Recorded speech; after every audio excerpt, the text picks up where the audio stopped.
이 새벽에 주 앞에 나오신 분들을 진심으로 환영합니다. 찬송가 419장 찬양 드리겠습니다.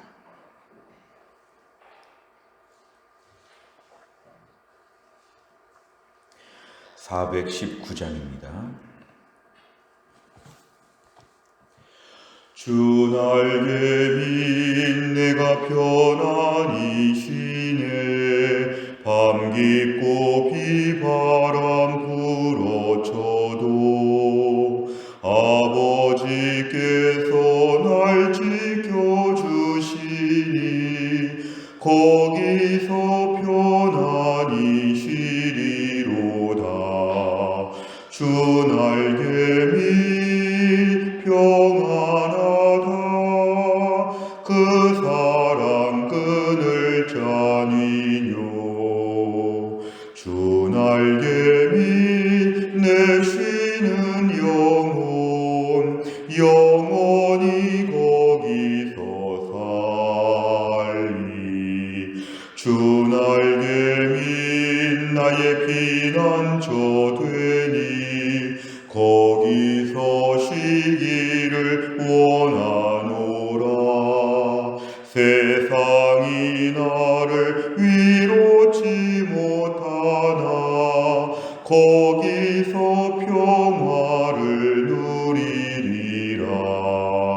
주 날개 미 평안하다. 그 사랑 끊을 자니뇨. 주 날개 미 내 쉬는 영혼 영원히 거기서 살리. 주 날개 미 참된 기쁨이 있네. 고달픈 세상 길 가는 동안 나 거기 숨어 돌보심을 받고 영원한 안식을 얻으리라. 주 날개 미 평안하다. 그 사랑 끊을 자니뇨. 주 날개 미 내 쉬는 영혼 영원히 거기서 살리. 아멘. 하나님 말씀은 마태복음입니다. 우리가 5월달부터는 마태복음 말씀을 함께 보고 있습니다. 마태복음 1장 1절부터 17절까지입니다. 마태복음 1장 1절부터 17절입니다.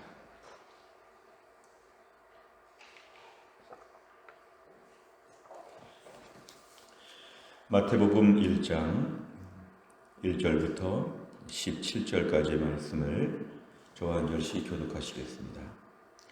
아브라함과 다윗의 자손 예수 그리스도의 계보라.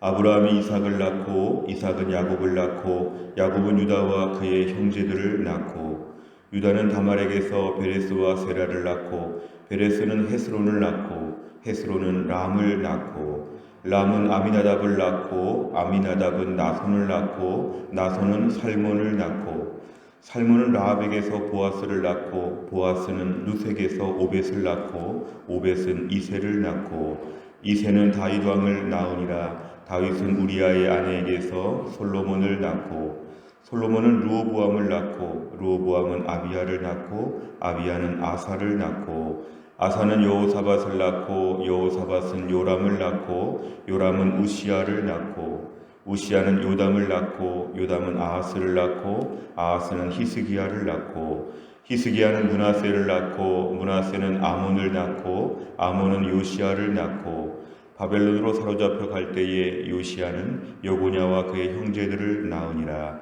바벨론으로 사로잡혀 간 후에 여고냐는 스알디엘을 낳고 스알디엘은 스룹바벨을 낳고 스룹바벨은 아비훗을 낳고 아비훗은 엘리야김을 낳고 엘리야김은 아소르를 낳고 아소르는 사독을 낳고 사독은 아킴을 낳고 아킴은 엘리훗을 낳고 엘리훗은 엘르아살을 낳고 엘르아살은 mat단을 낳고 mat단은 야곱을 낳고 야곱은 마리아의 남편 요셉을 낳았으니 마리아에게서 그리스도라 칭하는 예수가 나시니라. 같이 읽습니다.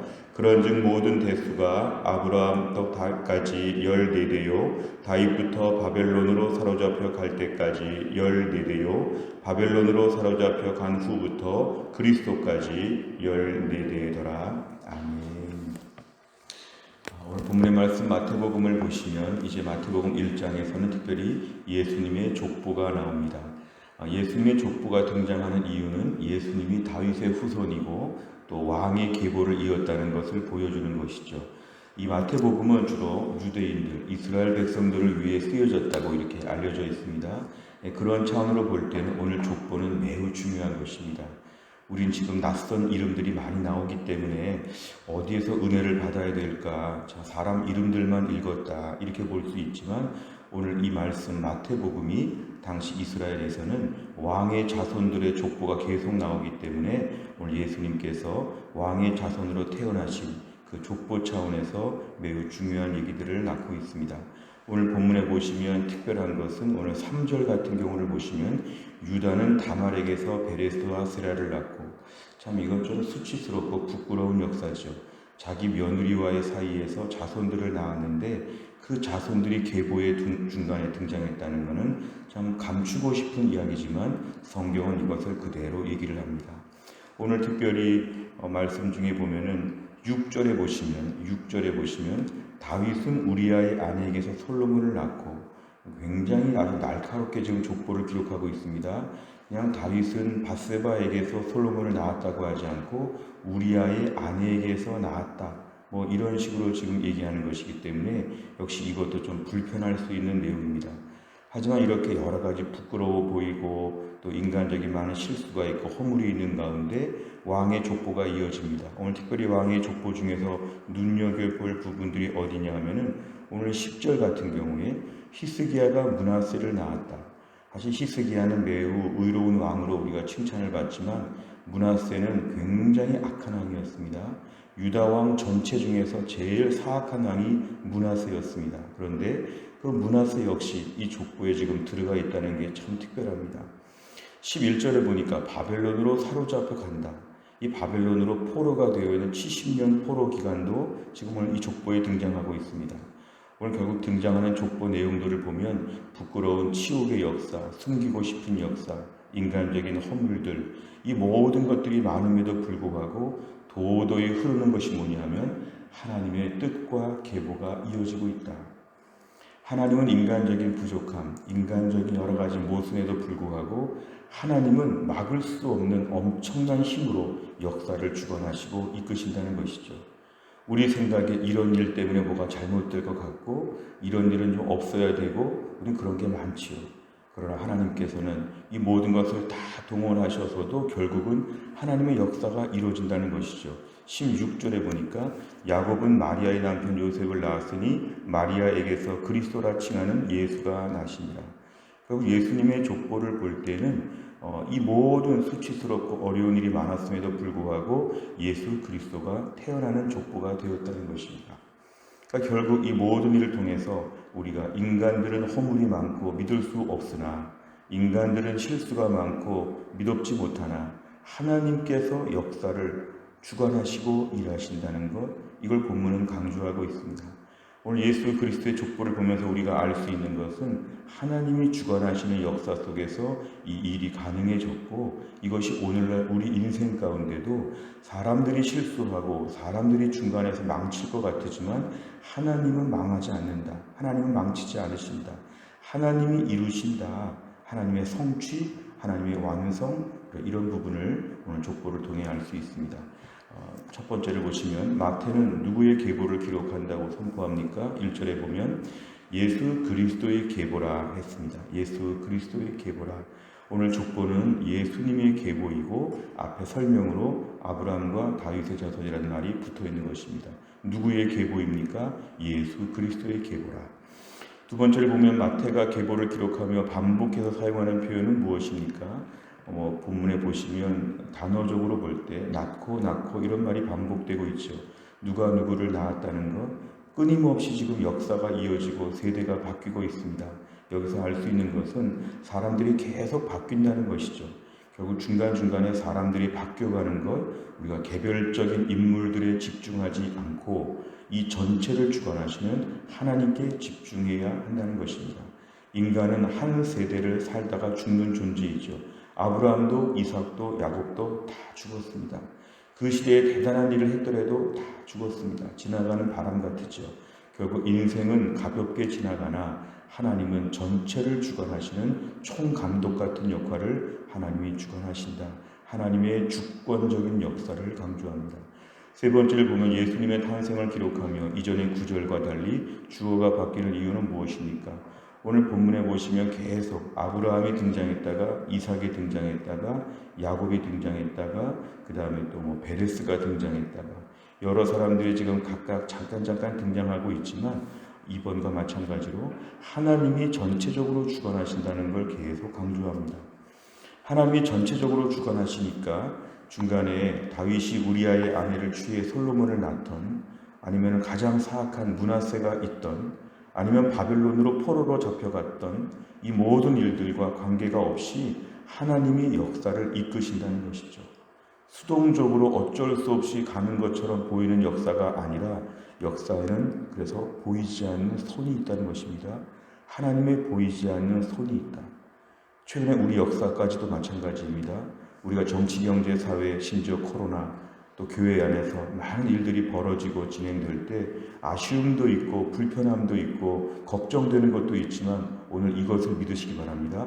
하나님의 보이지 않는 손이 있음을 믿습니다. 어제 말씀을 적용하면 우리 자녀들에게도 하나님의 보이지 않는 손이 함께 하심을 믿어야 합니다. 우리 노후에도 보이지 않는 하나님의 손이 함께 하심을 믿어야 합니다. 이렇게 위험하고 이렇게 교통사고도 많고 나쁜 사람들도 많고 험악한 사회에서 어떻게 직장 생활을 하며 어떻게 바깥에 돌아다닐 수가 있습니까? 다 위험합니다. 위험하면 끝이 없지요. 그러나 오늘도 우리가 하루를 출발할 수 있는 담대함은 뭐냐면 하나님의 보이지 않는 손이 나의 삶을 주관하여 주신다. 만약에 세상을 떠나면 실수해서 잘못해서 어쩌다가 죽은 것이 아니라 하나님이 내 생명을 오늘 거두시는 것이다. 하나님 중심으로 내 삶을 보고 세상의 역사를 바라보는 것이 매우 필요하죠. 오늘 본문에 부끄러운 역사들이 등장하는 것처럼 내 인생에 부끄러운 일과 힘든 일이 등장해도 굉장히 실수하고 잘못해서 심지어 하나님도 착오하셔서 이런 일이 벌어지고야 말았다? 이거는 불신앙입니다. 오늘도 하나님의 특별한 섭리 가운데 아주 큰 벽화 중에 한쪽 모퉁이 그림을 그리는 것처럼 하나님의 큰 역사 가운데 보이지 않는 손이 일하시는 중에 이런 일들이 있었고 나중에 반드시 선용될 것이다. 모든 것이 협력하여 선을 이루게 하시는 로마서 8장 28절의 말씀대로 내 인생 그렇게 만만하지 않습니다. 얕볼 정도로 우습게 보일 정도로 그냥 그렇게 무너지지 않습니다. 하나님이 오늘도 주관하셔서 이 땅에 사명이 있으면 더 살게 하시고 우리 사명 다 하면 거두실 것이고 필요한 거 주실 것이고 꼭 필요한 거 꼭 주시고 10년 뒤에 필요한 거 10년 뒤에 주시고 하나님이 내 삶을 주관하여 주신다. 오늘 본문에 중요한 것은 사람들의 이름이 많이 나오지만 하나님께서 이 일을 주관하신다. 몇백 년, 몇천 년의 역사 가운데 우리 인생의 몇십 년의 역사 가운데 하나님이 주관하시는 역사가 진행되고 있기 때문에 너무 걱정할 것도 없고 너무 자랑할 것도 없고 하나님 안에서 하루하루 담담하게 사는 것입니다. 때론 인생 가운데 너무 우리가 주름이 많이 잡힌 예민한 것처럼 이렇게 너무 살펴볼 때가 있는데 좀 무색무취할 필요가 있습니다. 덤덤할 필요가 좀 있습니다. 오늘도 하나님이 주관하심을 믿습니다. 너무 예민하게 모든 것들을 살펴보고 분석하고 이유를 달고 마치 정치평론가가 해설하듯이 그렇게 인생을 살지 말고 무색무취의 아주 소용량의 가벼운 물체와 같은 하나님의 주권을 믿고 나는 더 약해지고 이러한 식의 우리가 인생관을 가지면 우리가 5월달 새롭게 출발할 수가 있을 것입니다. 네 번째를 보면 죄로 가득한 인간의 역사에 거룩한 단절을 위해 등장하신 예수님을 보며 무엇을 느낍니까? 인간의 역사는 죄와 벌이지요. 죄와 심판이지요. 죄와 지옥이지요. 그러나 이런 불행한 역사의 거룩한 단절, 이것을 끊으시고 예수님께서 이 땅에 성육신하셔서 등장하셨다는 것, 놀라운 것입니다. 이것이 바로 뭐냐면 예수님 이 땅에 오신 감격을 오늘도 내가 누리며 살고 있는가.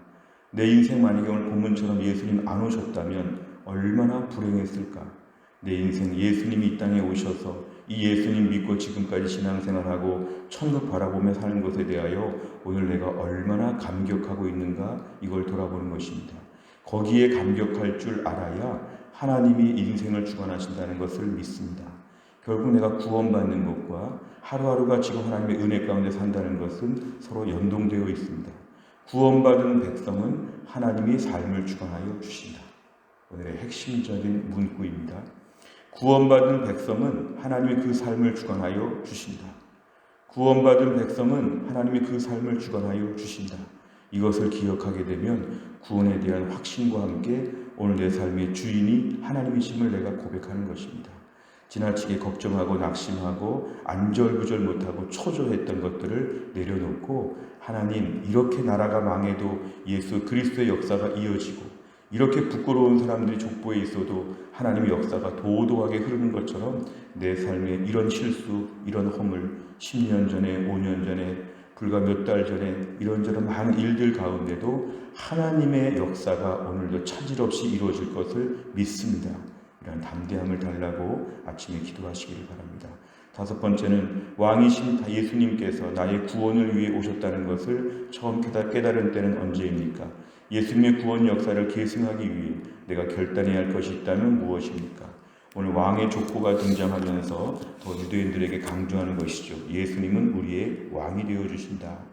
오늘 예수님의 구원 역사를 계승하기 위하여 내가 결단해야 될 것은 오늘도 하나님의 역사의 주관성을 믿고 의지하는 것입니다. 직장에서 일할 때 내 사업장, 내 직장, 하나님의 모든 것을 결정하심을 믿어야 하죠. 우리 자녀들, 우리 교회, 나라와 민족, 하나님이 주관하심을 믿어야 합니다. 그래서 우리가 오늘도 담대해야 됩니다. 불안해하면 지는 것입니다. 담대해야 됩니다. 누가 묻거든 하나님이 준비하셨다. 여호와 이레의 하나님이 오늘도 우리에게 필요한 것들을 준비하신다. 이렇게 우리가 고백할 수 있는 것, 이게 오늘도 필요합니다. 또 하나를 살면서도 예수 믿고 구원받은 주의 백성, 하나님이 우리의 삶을 주관하신다. 믿음으로 담대하게 한 날을 살 수 있기를 주의 이름으로 축원합니다. 기도하겠습니다. 하나님 아버지 감사합니다. 오늘도 이 새벽에 하나님이 저희들을 깨워주시고 하나님 아버지 새벽에 첫 시간을 주 앞에 나와 기도하며 하나님 말씀을 묵상하며 은혜 받게 하여 주심을 감사합니다. 예수님의 족보를 저희가 함께 묵상하였습니다. 하나님 족보 가운데 부끄러운 사람들도 있고 불행한 사건들도 있고 여러 가지 우여곡절이 많았으나 결론적으로 예수 그리스도가 이 족보에서 태어나게 되시는 역사를 오늘 묵상하였습니다. 오늘도 우리 인생 가운데 부끄러운 일들, 수치스러운 일들, 어려운 사람들, 안 좋은 사건들이 많이 있다고 할지라도 오늘도 하나님께서 우리 역사를 주관하시고 우리의 삶에도 은혜를 베풀어 주실 것을 믿습니다. 걱정하거나 불안해하지 않게 하여 주시고 지나온 인생, 앞으로 살아갈 인생, 하나님이 전적으로 내 인생을 주관하여 주실 것을 믿고 그 속에서 하루하루 담대하게 살게 하여 주옵소서. 무엇보다 우리의 힘을 빼고 하나님의 능력을 구하게 하여 주옵소서. 우리의 용의주도함과 지혜를 내려놓고 하나님의 그 무한한 지혜를 의지하게 하여 주옵소서. 오늘도 혼자 연구하고 일하는 시간보다 기도하는 시간이 더 많게 하여 주시고 기도하는 가운데 하나님의 지혜와 능력과 새 힘을 얻을 수 있도록 하나님이 함께하여 주옵소서. 이제 5월달 본격적으로 시작하면서 하나님 예배가 회복되게 하시고 교회가 재건되게 하여 주시기를 원합니다. 새로워지는 분위기 속에서 우리가 낙오하지 않게 하여 주시고 우리 모두가 새로워지는 때에 앞서서 새로워질 수 있는 거룩한 열정을 우리에게 허락하여 주옵소서. 오늘 한날의 모든 일정도 주님께 의지하오며 예수님의 이름으로 기도하옵나이다. 아멘.